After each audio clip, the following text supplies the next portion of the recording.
अस्सलाम वालेकुम ख़वातीन व हज़रात, पेश खिदमत है हस्बे हाल। मैं हूँ आपका मेज़बान फ़रीद रईस। नाजरीन, ईद उल फित्र करीब आते ही ईदी और तोहफे तोहफ़ का तबादला शुरू हो जाता है। इसी हवाले से देखते हैं कर्नल कुद्दूस और उनकी फैमिली का एक मंजर। समधियों को हैंडल करना तो बहुत ही मुश्किल है और लाडो की सास तो मुझे एक आंख नहीं भाती। ऐसे हर चीज को घूर घूर के देखेगी जैसे उसमें दुनिया जहान के कीड़े हैं। आप बिल्कुल ठीक कह रही हैं आपी, वो तो एक एक नवाला गिनती है। मैं चाय के साथ तीसरा बिस्कुट उठाने लगा हूं, मुझे ऐसे घूरी डाली है जैसे उसके पर्स से मोबाइल चोरी करने लगा हूं। नहीं, तीसरा खैर बिस्कुट तो तुम तकल्लुफन कह रहे हो, 13 तक तो मैंने खुद गिने हैं। उसके बाद चिरागों में रोशनी न रही, तो यकीनन वो 14वें या 15वें पे ही बेचारी चीखी होंगी। ऐसे मैं हैरान हूं कि 4 दिन हो गए हैं ईदी दे के हम वापस आ गए हुए हैं और आप लोग अभी तक उन्हीं को कोस रहे हो, उन्हीं के खिलाफ बातें कर रहे हो। जाने दो। अब बहन भाइयों को मेरा ख्याल है कि इधर अल्लाह पाक ने दुनिया पे भेजे ही इसलिए है कि जाओ जाके लोगों की बदतारीफी करो। 4 दिन से तुम दोनों बहन भाई उन लोगों की चुगलियां कर रहे हो। जितना तुम उन्हें याद कर रहे हो उन बेचारों का तो छींके मार मार के बुरा हाल हो गया हो। चलो हम झूठ बोल रहे हैं ना, आपकी बेटी घर आई हुई है, उससे पूछ लीजिएगा दामाद जो छोड़ के चला गया शॉपिंग के चक्कर में। पापा बिल्कुल ठीक कह रही हैं अम्मी। हालांकि मैं उनका इतना अदब करती हूँ, उनको अम्मी जान कह के बुलाती हूँ, फिर भी उनकी नाक ही नहीं सीधी होती। बेटा अच्छी भली खातून है, मुझे तो बज़ाहिर उनके रवैये में कोई खराबी नजर नहीं आती। हाँ जी, सारी जहान की औरतें आपको अच्छी लगती हैं और सारी खामी से मुझ में ही नजर आती हैं आपको।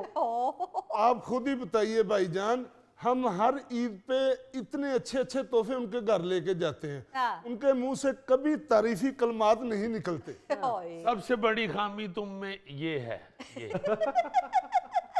मतलब क्या तारीफी कलमात निकले आपके तोहफे रख के तो उधर वाह वाह वाह वाह करनी शुरू कर दें। ये तोहफे लेके जाते हैं या वहां पे मुशायरा हो रहा है? क्या तारीफी कलमात आपको वो सुनाएं, बताएं जरा।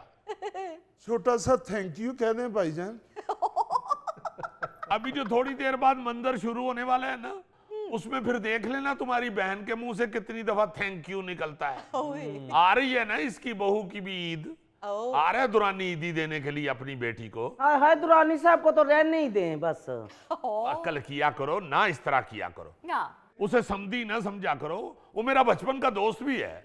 वैसे आप ही दुरानी अंकल अच्छे आदमी हैं, वो कभी अपने घर में सौदा तोल के नहीं लाते, वो शिकार करके लाते हैं और खुला पकता उनके घर। याद है आपकी जब पिछली ईद पे हम दुरानी अंकल के घर गए थे तो मैंने 7 मुर्गाबियां खाई थी। और तुम्हें यरकान भी हो गया था। 7 मुर्गाबियां खा के फिर 7 दिन तुम अस्पताल भी रहे थे।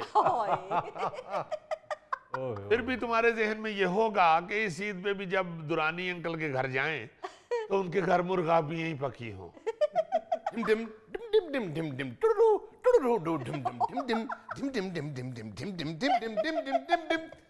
सोचा तो मुर्गाबियों के शिकार का था, लेकिन गाड़ी में पेट्रोल कम होने की वजह से मुर्गाबियां बच गईं। कब तक बचती रहेंगी? और मेरा ख्याल है कि गाड़ी में पेट्रोल ना होने की वजह से तुम ढिम ढिम ढिम ढिम ढिम ढिम ढिम करते ही घर से आए हो। ओह, अस्सलाम वालेकुम एवरीबॉडी। वालेकुम अस्सलाम। अंकल तशरीफ रखें। लेकिन बेटा तुम कहां जा रही हो? अंकल मैं आपके लिए शर्फू को चाय का कह के आती हूँ। ओके, ग्रीन टी पीता हूं मैं। अल्लाह, दुरानी अंकल ये बंदूक चलती तो नहीं है, कांधे पे वजन डालने का क्या फायदा? मैदा तो तुम्हारा भरता नहीं, फिर सुबह दोपहर शाम खाना खाने का क्या फायदा? इस बंदूक को कह रहे हो कि नहीं चलती? कदूस साहब से इजाजत ले दो, फिर देखो चलती है कि नहीं। क्या गया दुरानी भाई? ओ दुरानी, क्यों खुशकी पे ही दरियाई घोड़े का शिकार कर रहे हो? आप कह सकते हैं भाईजान, क्योंकि डैडी ने कहा था कि कभी भाईजान के आगे सर ना उठाना। काश तुम्हारे डैडी ये भी कह देते कि भाईजान के घर कम खाना। दुरानी भाई, आपको ऐसी बातें जेब देती हैं कि अपनी बेटी के मामू ससुर से करें आप? तो बहन जी इसको क्या बातें ये जेब देती हैं कि अपने बनवई के दोस्त को कहे कि खाली बंदूक ले ही फिरते हो, और दोस्त भी बचपन में कुर्बानियां दी हैं। ये सारे दोस्त नहाया करते थे नहर में, मैं कपड़ों का ध्यान रखता था। अरे यार, कपड़ों का ध्यान तो तुम अब खुद कह रहे हो ना, हम तुम्हें नहर में घुसने नहीं थे देते। सारे नहा के बाहर आ जाते थे, फिर तुम्हें कहते थे कि चलो अब तुम जानो और पानी जाने। और फजूल बातों को ये बता, शिकार पे नहीं गया? जा रहा था, तैयारी थी, गाड़ी पे सामान भी बांध दिया था। अचानक याद आया कि ईद है, बेटी को ईदी दे आऊं। अच्छा अच्छा। तो कहाँ है ईदी? आप तो खाली बाजू लटकाए हुए आ गए। ये ईदी है, कोई दही वाला शापर नहीं जो लटकाए आ जाऊं। सब कुछ है, घबराओ ना तुम। दोस्त कहाँ है शरफू? शरफू अंदर है। शरफू जी साहब जी। इधर आ भाई। जी अस्सलाम वालेकुम सर। सर वो मैं सॉरी सब्जी काट रहा था बैठ के। एक जगह बैठे रहते हैं ना, इसलिए बड़े नहीं होते। जाओ और गाड़ी से चीजें निकाल के लाओ। जी बेहतर। 2 शापर दोनों लाना। जी सर। वो गाड़ी खुली है सर? हाँ खुली होगी, उसमें कौन सा टेप रिकॉर्डर लगा हुआ है? तुम्हारी वजह से मैं इसकी बदतमीजियां बर्दाश्त करता हूं। हिरन ने की थी एक दफा मेरे से बदतमीजी, मेरे आगे से तेजी से निकला है, मारा मैंने फायर, 7 फुट ऊपर उछला। हिरन उछला है? गिट्टे पे गोली मारी थी ना मैंने।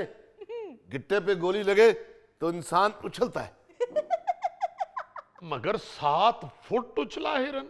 नहीं यकीन तो छालू अब्दुल सलाम को। क्या कर रहे हैं दुरानी अंकल? आपका हर एक्सपेरिमेंट मेरे पे ही होता है। साहब जी ये 2 बैग। और चाय लाओ भाई दुरानी अंकल के लिए। जी सर। अपी 2 थैले हैं। वो ही होगा ना, एक दामाद का सूट और एक बेटी का सूट। क्या गिटमिट हो रही है बहन भाई में? गिटमिट क्या करनी है, वैसे बहन भाई याद कर रहे हैं कि 3-4 दिन पहले बेटी के खरीद देकर आए हैं, खिलौनिए देकर आए हैं, फ्रूट का टोकरा देकर आए हैं, मिठाई देकर आए हैं, सास ससुर को एक सूट भी देकर आए हैं। बच्चों को तो सभी दे देते हैं इधर। ओ बस बस बस बस बस, ये जिसकी मर्जी जो मर्जी को अपने बच्ची को दे। हाँ। आपने ले गए, आपने कौन सा तीर चला लिया है, वो ले आया तो वो कौन सा एहसान कर रहा है?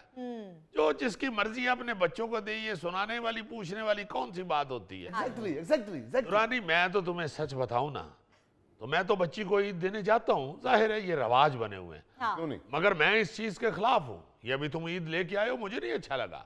भाई आपने हमें बेटी दे दिया, उसके बाद क्या रह जाता है यार लेने देने का? हाँ। Good, yes my friend, you nice man mister Kadoos. Sharfu ji sir. ये बैग गाड़ी में रखे आओ। जी मेरा मतलब है पिंकी बीबी के कमरे में रखो। जी बेहतर। Sorry sorry sorry. अस्सलाम वालेकुम। क्या हाल है बाबा? अस्सलाम वालेकुम। पापा मुझे पता होता कि आपने आना तो मैं बाजार जाती ही ना। हाँ कर दिया होगा बाप ने फोन के मैं आ रहा हूँ। नहीं अम्मी ऐसी बात नहीं थी, वो ब्यूटी पार्लर वाले को टाइम दे के आई है ना, चांद रात पे मेहंदी